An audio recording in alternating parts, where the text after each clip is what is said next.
गोटे बुढ़ी माउसी सबुदिन रास्ता कड़े बसिकी लेंबू बिक्री करे।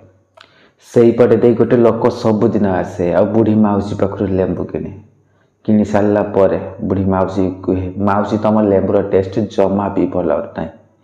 तापर से लेंबूर खंडे फाड़े से टिके खाए आ बाकी तक से बुढ़ी माउसी पाखे रखी दिए।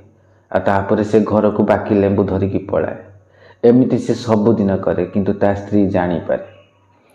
दिने से घर को गला पर ता स्त्री ताको पचारा कि तमें तो सबुदिन लेंबू किणुच हेले गोटे लेंबू से बुढ़ी माउसी पाखे कौन पाई रखिदे आस।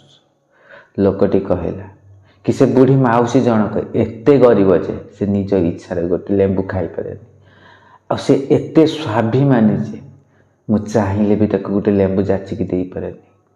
हाँ सत कथा सांग माने जदि क्या किसी दबार थी ना आम कौन सी बाट दे पार किंतु हेल्ला आमर दबार इच्छा शक्ति थी दरकार। से जदि क्या किसी साहाय्य करार अच्छी ताहले ताको साहाय्य कर माने देखे कि साहाय्य करवा किसी भी आवश्यक ना। एमती दुनिया रे बहुत लोग अच्छा जी कि साहाय्य ग्रहण करने जमा भी चाहती।